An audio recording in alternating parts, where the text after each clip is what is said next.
Hello, I'm Thomas. I'm software engineer at the GitLab Editor Extensions team, and this will be a quick introduction to the VS Code Extension project. Usually, I walk you through maybe the architecture documentation, or I would walk you through the architecture documentation, explain the key parts of the application, but you can do that yourself with this documentation that I'll link. And so today I'll choose a little bit different approach. I have two topics that I would like to discuss. One is how the VS Code extension interacts with language server, and the other one is how the extension handles GitLab accounts. And for the first topic, I will walk you through how I would debug a request that's coming from the VS Code extension all the way to language server. We'll stop there. I'll just show you where the requests enters language server, but I'm going to leave it up to the language server deep dive to go through the language server logic. And then once we do this, I'll move on to implementing a little proof of concept for this status bar indicator feature that pretty much just shows you which account is currently used down in the status bar. Why I'm choosing this feature is because it touches on the account management. It's going to be, I'll have an opportunity to really introduce you to the complicated logic of how we manage accounts. I'll mention a few issues that we have that we are planning on scheduling to make it simpler. So, without further ado, I'm gonna move on to the first topic. Just want to say that I assume if you want to reproduce this yourselves, you need to go through these development environment setup steps. The most finicky are the ones that are connecting language server and VS Code extension. And with that, I'll show you that I started the language server. When I start the language server project, I need to specify the path where the VS Code extension is. That's because there are we moved the bundled language server into the VS Code extension, and for the source maps, for the debugging to be correctly mapped, you need to have this. The VS Code project needs to know what's the base for the source maps. So that's how I started the VS Code extension. How I started language server and VS Code extension. I just started with code . And that brings me into this screen. One last thing I need to do is in the language server project, go here and say, I'm just gonna search for watch. And I will start the watcher. This is something that Angelo created. It's a little script that bundles the language server and constantly updates it in the VS Code extension project. So with that, we can move on to debugging language server request for code suggestions. Let's start by starting the extension development host.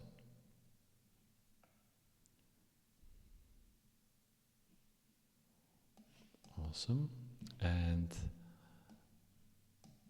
with that, maybe we will even restart it and I'll show you the initialization. But the entry point to every VS Code extension is a file, in our case extension TS, which is referenced from package.json as the entry file, and it does have activate method. That's the only method that the extension host will run, and it's expected that the whole extension will get initialized here.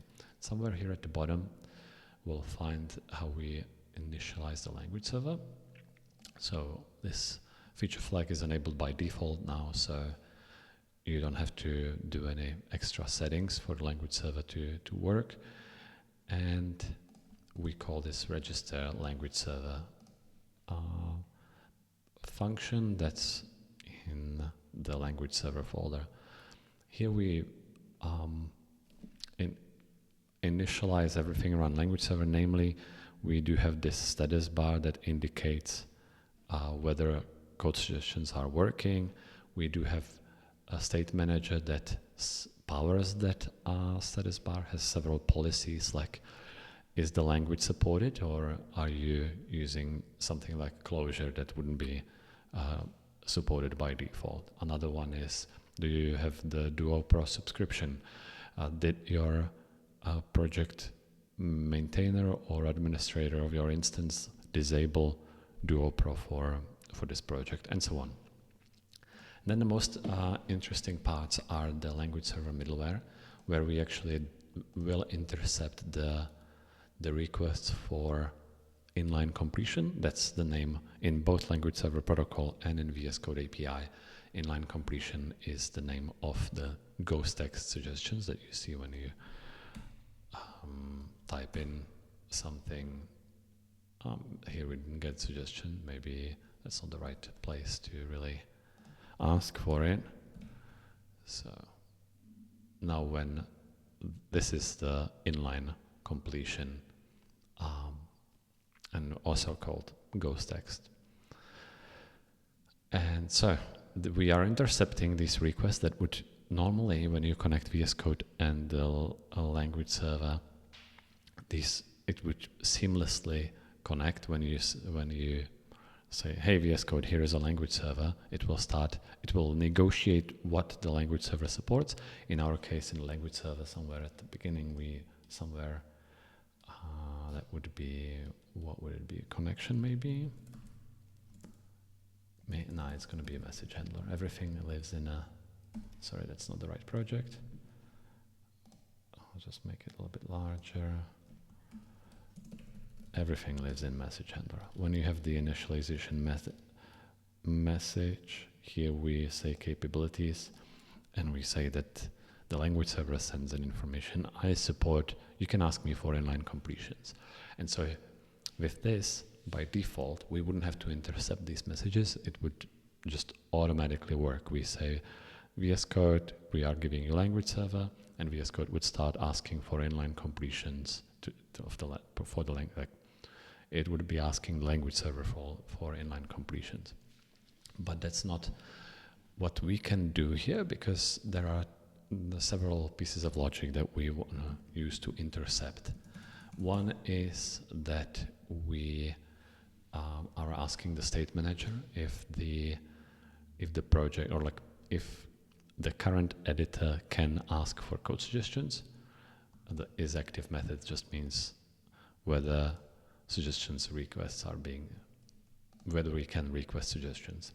And eventually we are planning on moving this into language server. There is already an issue for it, and in that case we are going to just send the request to language server, and language server will send back empty array in a case that the completion is disabled. But the main reason why we are introducing this this middleware, and I can actually just put a breakpoint in here. Maybe because let me check. Maybe because I made a change. If I save it and try again, yep, that works. And if I go to the test project, which is this one, the one that says extension development host, and I'll press enter, I'll see that it the breakpoint triggers, and we can see that the state manager is I don't know. Let me do it. This state. Nope. No, it's all minified code. I wonder what did I do wrong. I'm not going to be debugging it now. We can have a look why the code is minified. It shouldn't be. Maybe maybe I removed some debug setting. User settings, JSON, GitLab debug. Where is GitLab debug? True. All right, so that should then work. And here, didn't I override it with user works? So settings, workspace settings, JSON, GitLab debug. No, I didn't override it. Okay, then I don't know why this is minified.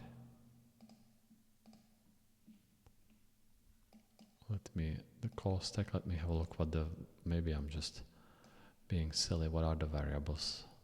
No, it's absolutely minified. That is not great. I guess we can create an issue for it, as has been introduced recently. That will make the debugging a little bit harder. Yeah, but you will see that it steps over because like here you see that the code suggestions are enabled. There is no cross or anything, any icon that would signalize that it isn't. And then we just check whether there is active stream. There is no active stream. This is the second reason why we introduced this middleware that intercepts inline completion, because of suggestion streaming. The streaming works, we bend the API a little bit, and it works in a way that it just flashes you with new inline completion all the time. Like it shows you the next few tokens in the inline completion, and then it cancels that inline completion and shows you another one. And this quite complex logic, and also a logic in the language server, is implementing this. It sends you notification after notification. Notification is an official language server protocol term when you send a message and you don't expect response. So it's sending you notifications, and you are always, the moment you get a new notification, you cancel the previous suggestion that you have shown to the user, and you shown them the new one that you received in notification. So now we set state to loading, and here you would see maybe not till, you won't see it till we do some async call, I assume. So, but otherwise here you would see that no, I already clicked in a different file, so this is all futile. I'm gonna try again. Where did we stop? In the set loading state. Let's do it again. Set loading. If I'll step over, you see that here it's already loading. I would expect this icon to be updated as well, but it's possible that it can't be done asynchronously and needs to first I need to call some async method to give the state manager chance to update. So yep, you saw here it's loading, and now we got back the response, and empty response, no suggestion. All right, we've got about 2 minutes left. So what would I explain here? Maybe how we initialize the language server still. So that would be, can I just go here? No, that's too much. So the register language server, another important part, the middleware is one of the most important parts, but another one is just how we initialize the language server. And we are using this, let me find it. Yeah, nope, it's not here. Let's see where we are calling wrapper init and start. All right, so we have this language server wrapper, and this is what this is the piece of logic that actually registers the language server with VS Code. And you can do it in two ways. The desktop version that is not in a browser can tell VS Code which binary to run, and the browser version tells VS Code what web worker to start. Now I haven't seen this code in a while, so I'm going to be freestyling, and I need to find out where we define where we point to that bundled language server file. So this is the middleware. That's not going to help. It could be the wrapper, and it could be the register language server. So how do we get to the wrapper?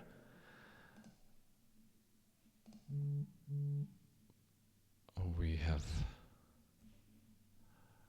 client. All right, so this is what we are. So the language server client is the piece of logic that is supposed to start, I assume. Initialize option, get client context. No, let me, don't quote me on anything yet.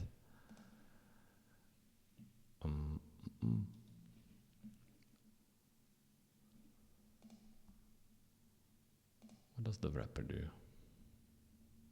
Token check, sync config. All right, so the wrapper does some initialization and registers few listeners, like, or there is a logic for syncing config. Every time our configuration change, we make a request to the language server to update configuration, and we also log warnings when a token check fails. We used to show the notification for it, but we made it into a warning. That still doesn't tell us where we initialize where we tell the language server. Here we go. Okay. So there is a client factory. That's our logic. All right, we created a client factory because there are two different ways how to create the language client. It can be, as I said, either browser or desktop. So we have this factory that I assume is going to be passed in from the extension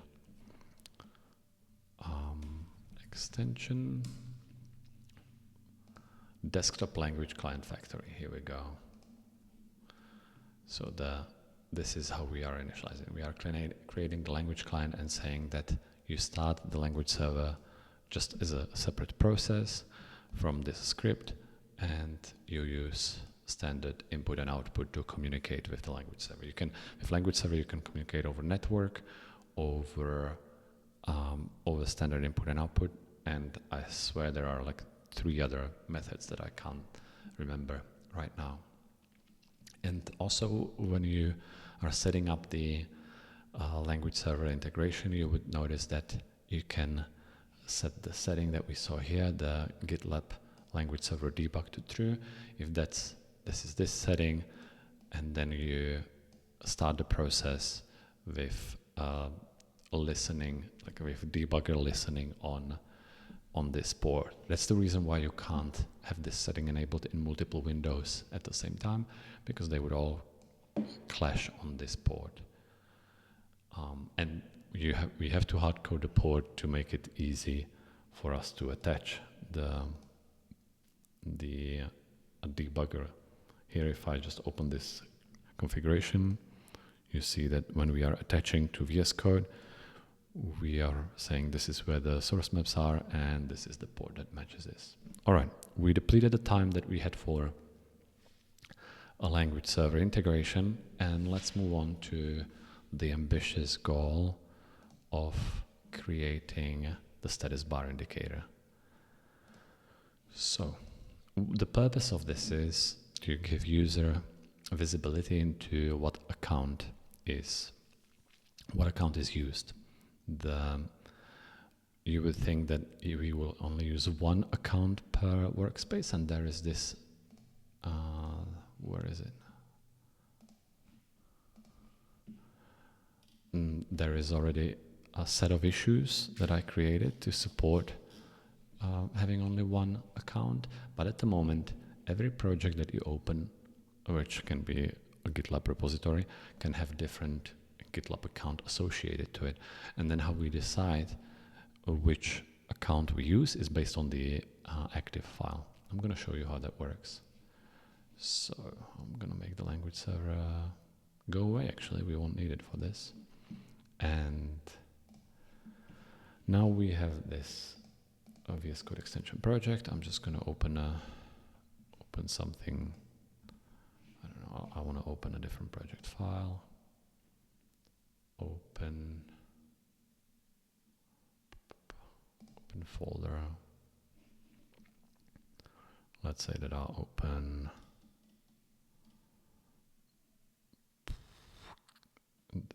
I don't know.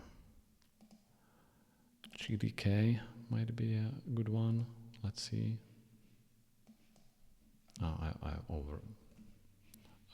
opened it instead of the original window. So let's go here again and open the extension as well. Okay.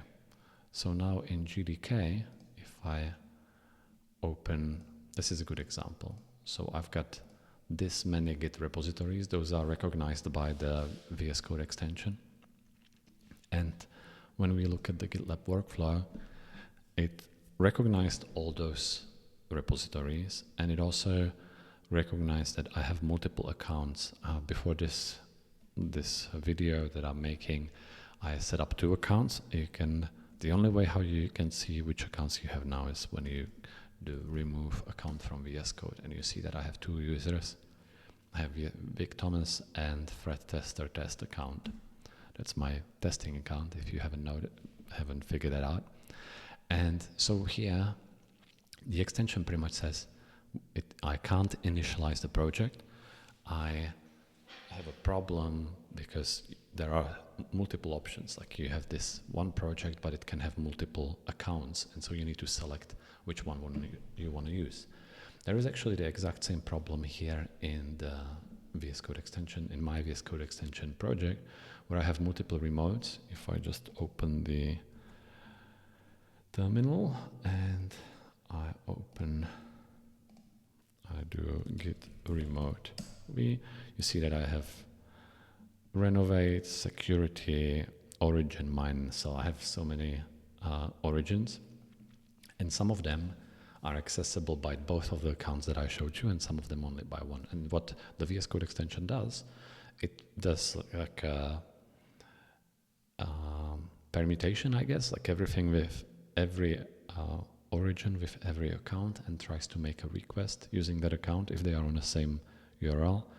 And that way it figures out what are all the potential projects and user combinations that could be backing up this Git repository. And that's what happens here. If I clear the selected project, I get the same error message as you see here. And I can select GitLab project, and this shows me that I can go, and the public repository I can access as Fred Tester test account and also as Vic Thomas. Same with Renovate Fork, because that's public. But if you see, there is the where is security? Is there a GitLab org?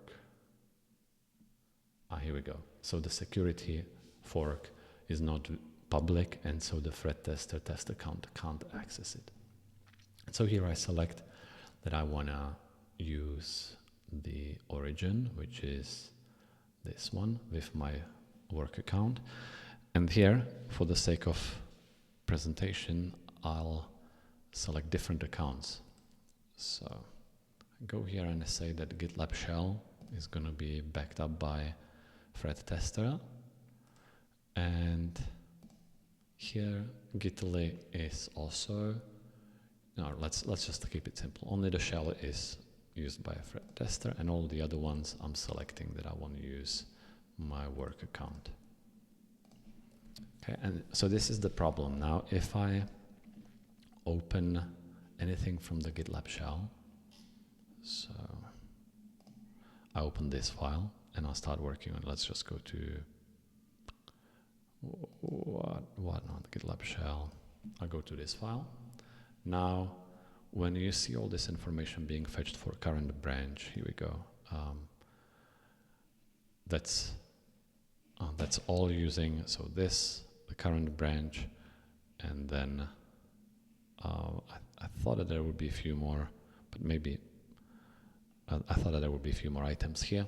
But anyway, this is using the Fred Tester account. Here we go. It just took a little while. Pipeline passed, create merge request. when I go and open Gitly, so like let's just, for the sake of see that this was a pipeline with prepare, test, heaps of Go files.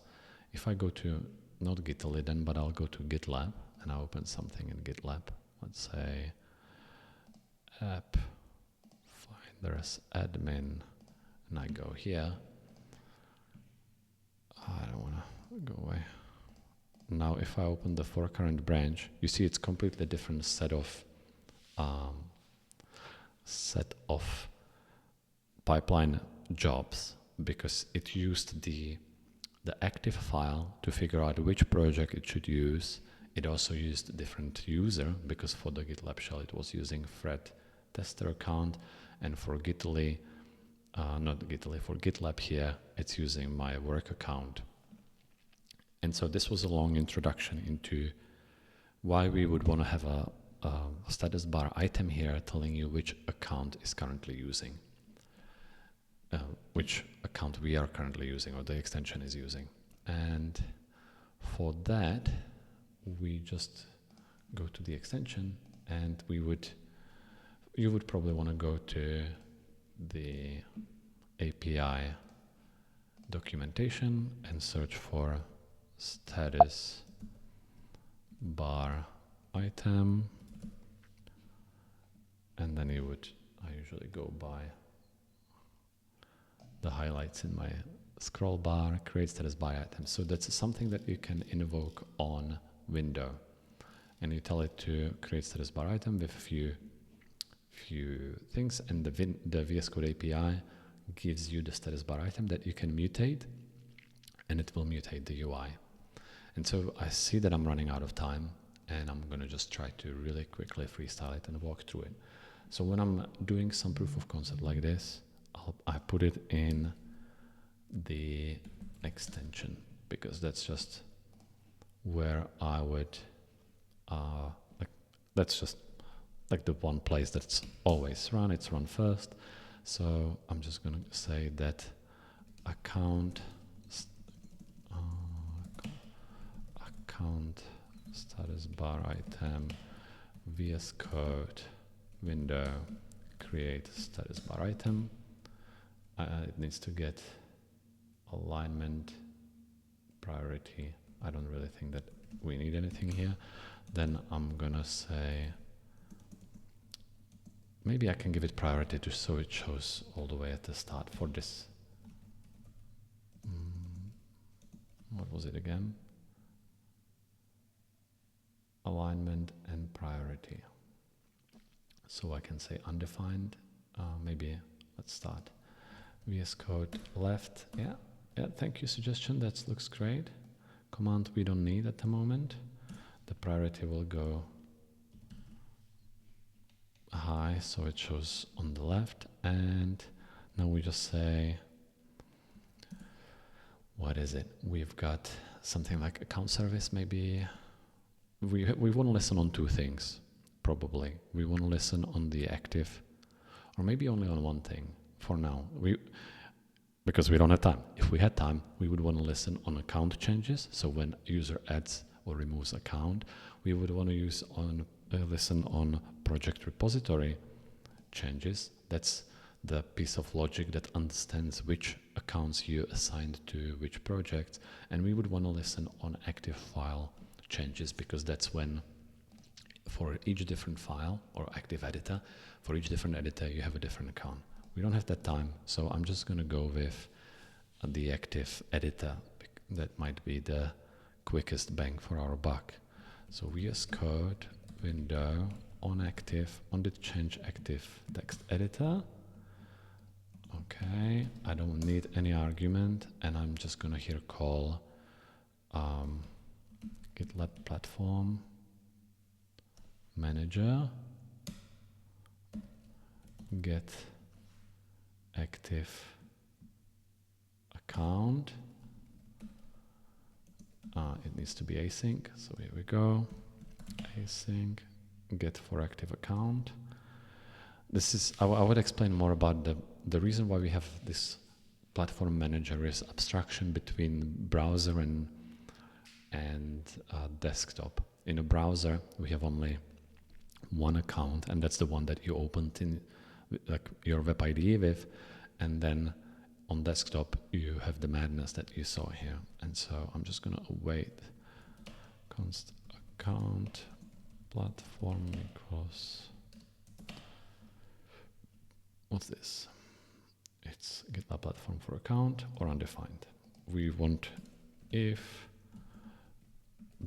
we didn't get anything, there is no account, we would just say account status bar item label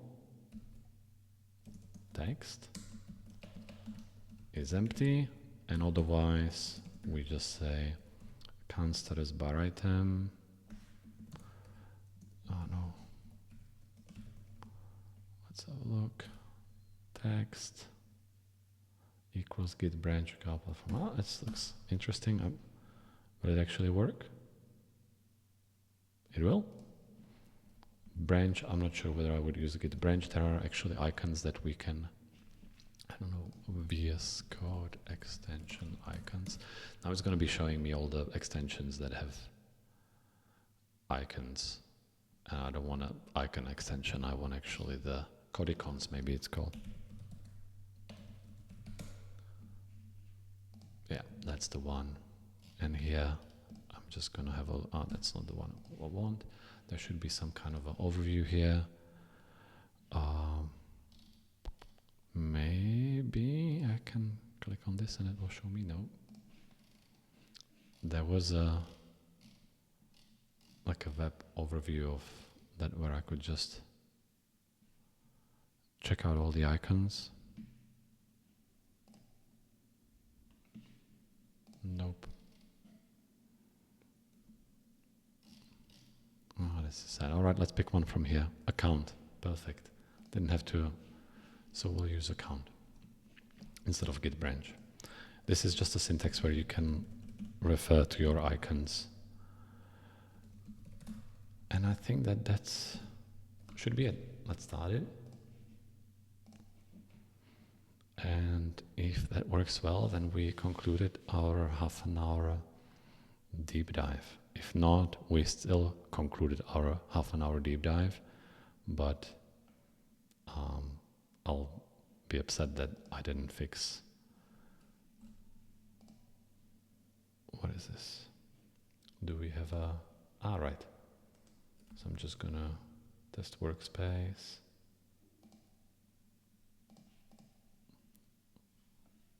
Undefined. I see.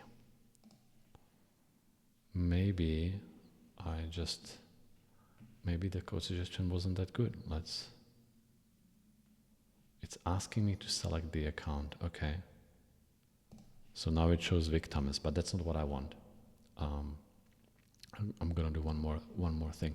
So there are two things how you can ask for account. You can, and when we are asked, because you see that it's dependent on open file, but also we have this concept of user initiated. See how? Okay, that's not. Yeah, I won't be able to explain. Like you saw that it was asking me about which account I wanna use, and we have two different ways how you can get the active account. One is that we guess it from the open file, and if the open file doesn't belong to initialized project, we return undefined.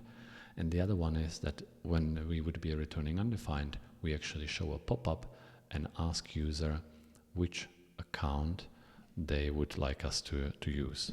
And the reason for making this distinction is that one is user initiated. Imagine that you open this command and say open active project file on GitLab, and that's something that user initiated.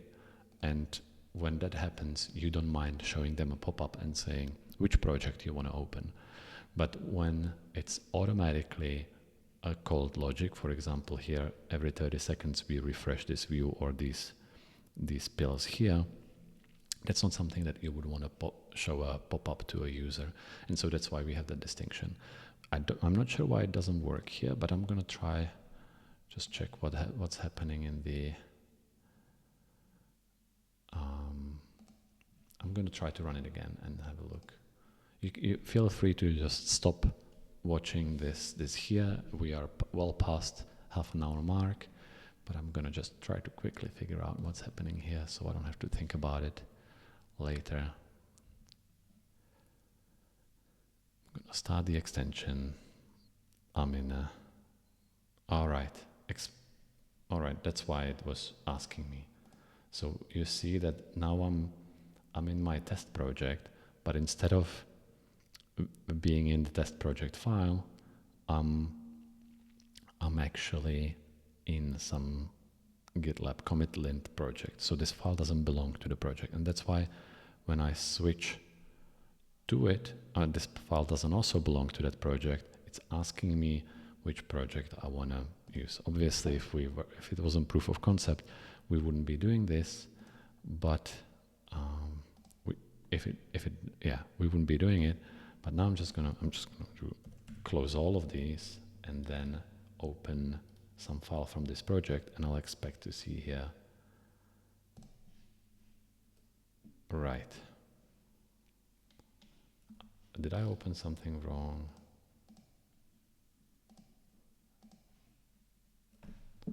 No, okay. I'm out of ideas. I don't know why it keeps asking me. You see that here is the status bar pill. I don't know what's that. There would be probably some desktop specific way how we can do this. It would be get account, get project for active file, get active project. Here we go. Get active project. I'll just rename this to project, and then here we have also account and name, username, and ignoring the naming if I run this. But the problem is the get active project is only desktop method, so that wouldn't work. This wouldn't be working in Web IDE, which probably for this feature is not that much of an issue, because in Web IDE you have only one account. Let's try again. This time I'm going to ignore the errors. What is the errors? Okay, that's just linting error. Let's run this. And let's see. So nothing is showing here in the status bar item yet. But what if I open something? Ooh, here we go. Vic Thomas. Now if I went bananas, and I will now, I will close this GDK and I open it here. Open recent GDK. So I'm still in the extension development host. So this is running the version of extension that I implemented here. I'm waiting for source control to initialize. Hopefully. Okay, this is taking a little while. No breakpoints that would stop this from working. Okay, I'm just gonna, time is precious here. I'm gonna restart the extension. This will open the last opened project, so GDK. I'm gonna wait here. All right, it's initialized. So here it reacted to because we are using the Git extension as a source of truth. It reacted, and now if I open something in Git shell, I'm surprised that I don't see the account indicator here, but whatever, let's see. Let's open something in GitLab. Okay, Vic Thomas. On account change, we added the text, and now if I open something in the Git shell, here we go, GitLab shell, and I open this file, it switched to thread test, the test account, because that's the account associated with it. All right, 8 minutes later than I wanted, but that was the deep dive. it's good that we will have some follow-up questions, because I'm sure you have some. I went through this real fast, but this is how I would go about debugging something, debugging connection between suggestion front end of the VS Code and the back end in the language server, and how I would go about implementing the status bar indicator. With that, thank you for listening, and I'll see you soon.